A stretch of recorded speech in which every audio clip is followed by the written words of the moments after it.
All right, so now I'm just going to run through. I rally actively as a graduate HA, and I rejoined Pony Club.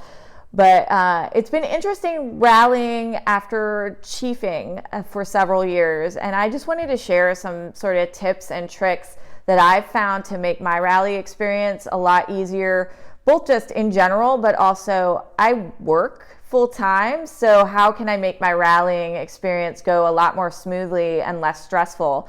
And these are things that every time I chief a rally, I try to teach them to people.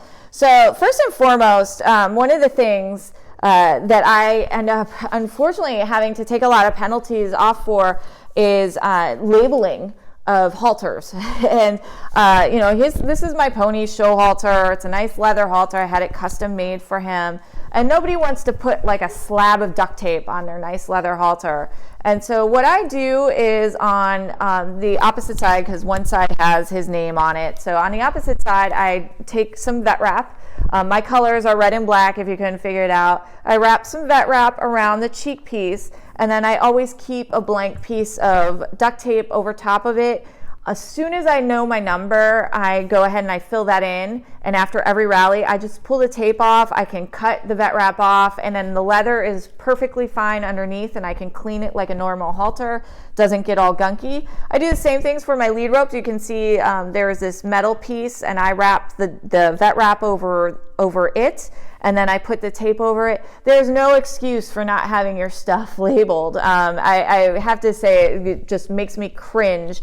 But this is all stuff you can take the Coflex out of your equine first aid kit. You already have duct tape. This is an easy way. You already have the stuff. You don't have to go buy anything. So that's how I label my halters. Thinking about turnout inspection. One of the easiest ways to get exceed standards, particularly up into the C1 level, is to have really shiny boots, and then it's expected at C2 and higher. And a lot of times I'll see a lot of clean boots, but they kind of look dull. And that's when I have a conversation with the competitor about how do you clean your boots. And I always can guess what they're going to say, and usually they say some sort of saddle soap.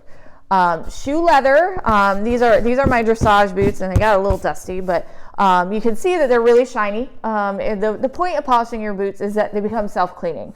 But saddle soap is made for, you think about a saddle, it's really thick leather. And shoe leather is not really thick. Imagine if you walked in shoes made out of leather as thick as your saddle. They would probably be really uncomfortable, and they wouldn't have the contact that your riding boots have. So it is so important to use not saddle soap, but to use like shoe or leather, like shoe cleaner, made for the type of leather that's used in riding boots. I get this at Target or Walmart. It's like $5, $6. And it's called leather lotion. They sell similar things at tack shops specifically for riding boots, but you put that on, it's meant to give a little bit of sheen. It protects. It does the same thing without that dulling factor of saddle soap.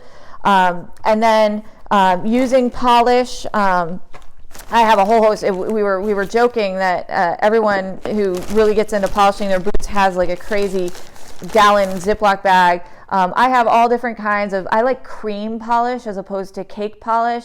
You put a thin layer on your boots, and then you buff it with a brush.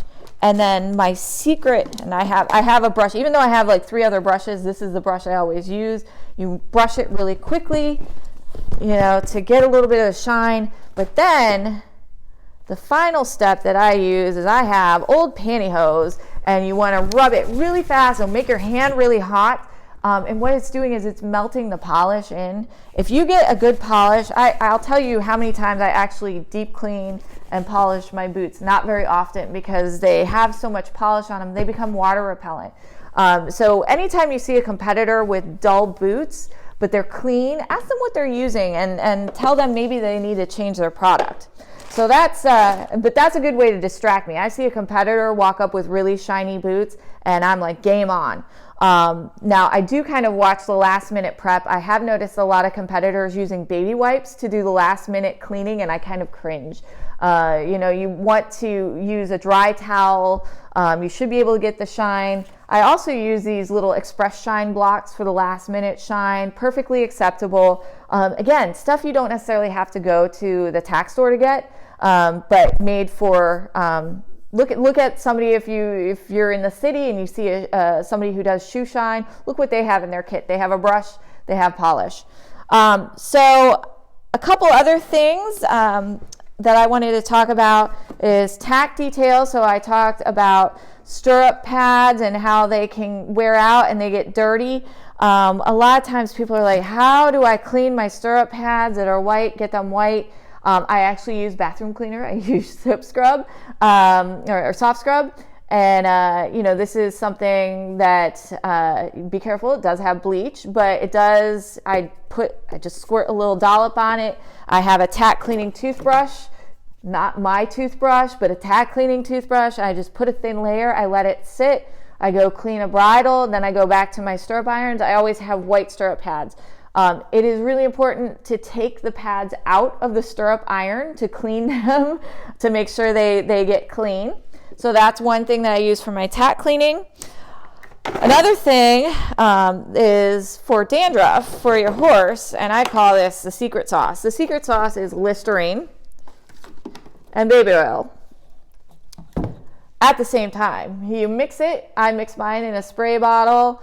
It's 50-50. You see that the Listerine is heavier, and then the baby oil sits on the top.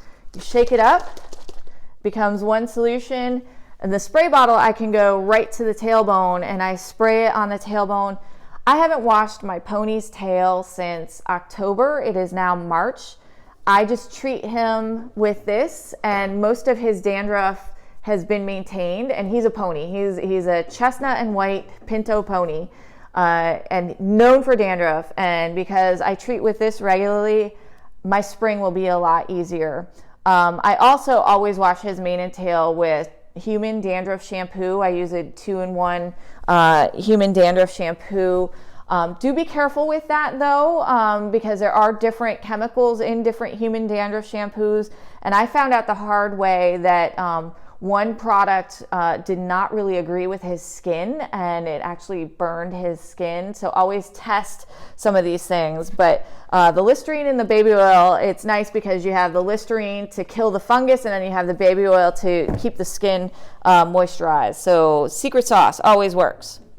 All right, I have a gray and a pinto.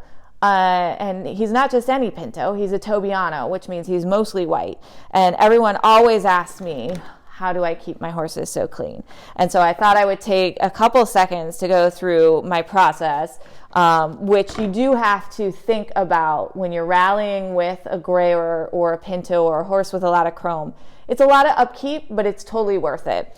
I wash my horse every day with Palmolive, like green soap. If you look at the Vetrolin Shine shampoo, the number one ingredient is green soap. I'm going to guess it's probably Palmolive. It says green soap. I use that all the time because it's gentle enough that you're not stripping the oils from their coat, but it's also inexpensive. I can go to any discount store and get a tub of this and it's like $2. So I use that to do the initial washing. And then it becomes the crazy concoction of how do I get the horse white. So I am a big fan of Quicksilver, but there are two types of shampoos that you can use for grays. They come in two flavors. They can be purple or they can be blue. And it's the type of cleansers that they have. So the purple gets the yellow out, but the blue shampoos have optical cleansers that strip the purple, because after a while your horse will get a purple tinge. And so what I do, again, I use actual laundry detergent. I've been doing this since I was a kid. And you'll see it has a little bit of if you've ever played with liquid laundry detergent, it has a little bit of a blue tinge to it. I don't know if you can see it on the camera, but that's how it shows up under black light. And that strips the purple out. And I will do the purple shampoo all over the horse, but like on the legs that I'm having trouble with, or my gray, who lives on a red clay paddock and his tail is now pink.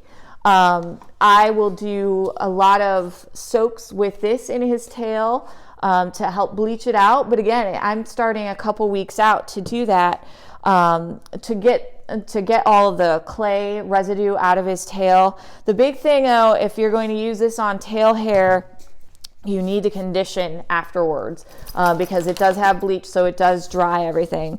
Oh, I have my special assistant. I also, since these are heavier duty chemicals, I'm not bashful about wearing my kitchen gloves whenever I'm doing this. But, you know, it is starting with regular shampoo, going over with the purple shampoo, getting that out, and then I do the legs last. Another myth buster is, oh, you can't use Lotion or Vetrolin Shine or any Shine products in Pony Club. Please do, but not under the saddle. You know, it'll make it a lot easier. I like Vetrolin Shine, but I also use Lotion depending on the hair type. These products help you detangle the tail. I also spray this on my horse's legs because it helps make it easier to brush stains off, which they inevitably do lay down. And Cowboy Magic or any green spot remover product is life-saving for those who have grays or pintos. I usually wipe, if it's a fresh manure stain, I will use a baby wipe. But if it's a dried one, I will curry it, see how far I can get, and then spray this on and use a towel to pull the stain off. So those are some of the things that I've learned owning. I've rallied a gray horse my entire Pony Club career, but some of the stuff that I've learned, and people always notice how clean your horse is. So, you know, it requires a little bit of preparation. You should at least, I would say, 2 to 3 weeks out from rally, look at your horse, look at your tack, maybe even more than 3 weeks out, depending on how long it's been since you've thought about this. Look at all your equipment and your kits, look at your horse, be like, okay, my horse has a lot of dandruff. What is it going to take to fix it? And start grooming to the rally instead of trying to do all the work the day before the rally. That is the biggest thing I've learned rallying as an adult with younger members, is they always wait till the last minute. And when you're trying to budget Pony Club into a busy school week or a work week, it saves a lot of stress if you're not running around for all this stuff last minute, and it makes it a lot easier. So that's some of the stuff I've learned as an old person in Pony Club, and hopefully it'll help you.